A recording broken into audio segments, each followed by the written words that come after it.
Look who I am sitting with. Greatest figure skater ever, Patrick Chan. Good to see you. Thanks. John Kuchera, potentially going to win World Cup downhills this year. My buddy from the Olympics, Whistler, you and I work together. Good to see you as well. Good to see you again. Yeah, do you guys work? Have you ever met each other before?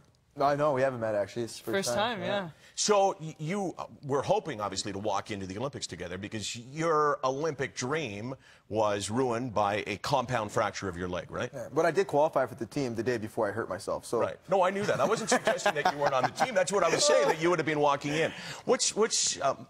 So much has happened with you, Patrick, since the Olympics. But when you think now, putting the Olympics in perspective, if I said to you, what's your Olympic memory? What comes to mind? What emotion comes to mind? What would you say? I always remember the closing ceremonies because it was quite a hectic 2 weeks for me. Quite a hectic 2 weeks? Well, I didn't get what I wanted, basically. Right. So I had to, I learned a lot, and it was kind of the end of a chapter of a difficult time, and from the closing ceremonies on, that's when I started to change as an athlete. So, John, your health has been the big issue, right? You broke your leg. People said at the time, you know, you may not come back, right? There was that much of a risk. Then you re-broke your leg, which in a weird way you said to me was the best thing that could have happened. Why? Yeah, you know what? When it happened, it was tough to kind of go through again, and it wasn't easy. And I had to. How is that a good thing? But it's the first time in a long time that I actually thought I wasn't going to ski race. But it was a good thing because now the way it's healed, it's actually healed 100%, and it feels way better. Let's talk about the psychology of what each one of you does. Because, Patrick, going to the Olympics, obviously you had to prepare in a certain way. There was so much expectation on you. And then you go to the Worlds and you have the greatest performance in the history of figure skating. Now, mentally, how do you not suffer a letdown, given the fact that you've done basically what anyone can do? Yeah. Right now I'm just enjoying myself. It's going back to the basics of, you know, having passion for what you're doing and having fun, because I've already accomplished the World Championships, winning the World Championships and breaking records, so I'm not really looking for any kind of material. How do you not lose your edge, though? Because, you know, before you were so hungry. You were disappointed with your performance, as you just said, in Vancouver. Now you're going on. You want to prove everyone that you can do on the ice in competition what you've done in practice, right? Now you've done that. Right, and that's why I'm just looking at different areas to try and improve on and continue to push the bar in skating, and that's my new goal, is to change the sport into something. Didn't you want to be a skier? I was, yeah. I wanted to be a downhill skier, yeah, Come on. to be honest, yeah. So John, we're talking about the psychology of it. How do you're back, right? And you're hoping to race in Lake Louise, which you won your first ever race there, right? World Cup race. You also won the World Championships there, and you broke your leg there. No, I won the World Championships in France. Don't correct me. I taught you that in the Olympics. You know what? I taught you that. Whatever I say, you go with. But you broke your leg on that course. So mentally, how do you get back to not fearing the break?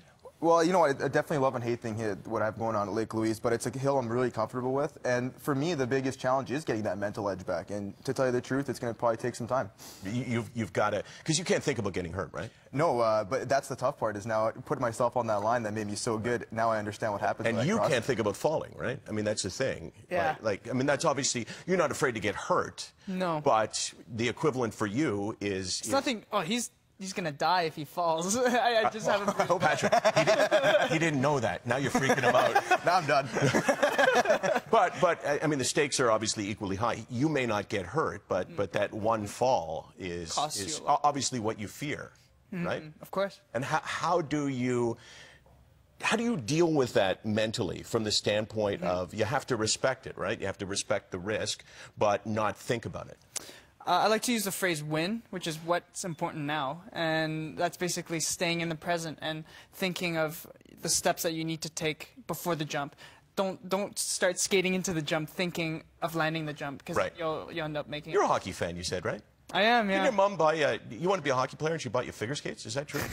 Is that true? She tricked me. Yeah. Right. Your mom's I showed up with figure skates and the guys were like, what are those? So this is your chance now to talk hockey. Your favorite team? Vancouver Canucks. Solve their goaltending situation. Roberto Luongo struggling. Schneider, just put Schneider in. Really? Yeah. And what do you do with Luongo? Like, do you give the job to Schneider if do you play him no matter what? If he's playing really well? Yeah. If he's playing well, just let him play. But Vancouver's in a really difficult position. It's hard to juggle two great goaltenders, right? You can't really do 50-50 because that didn't seem to work last year. Right. No, it didn't. Johnny, how are you going to solve it? Their goaltending situation? You never wanted to be a hockey player, right? I never wanted to be a hockey player, no. But you know what I would do? I would, you know, you put all your eggs into Luongo's basket. You paid him the big bucks, so he's got to carry your team, or else maybe a change is needed. Let's watch some hockey from last night, but we're not watching the hockey. We're watching the crowd. Take a look here, monitor, and critique what he's wearing. It's Justin Bieber. He's got the denim vest on, no sleeves, the silver chains underneath. Patrick, you're all about, you have to be about what you wear, right? How would you critique that? I'm looking forward to him becoming a figure skater. You know what? That's a really funny line, so let's just leave it at that.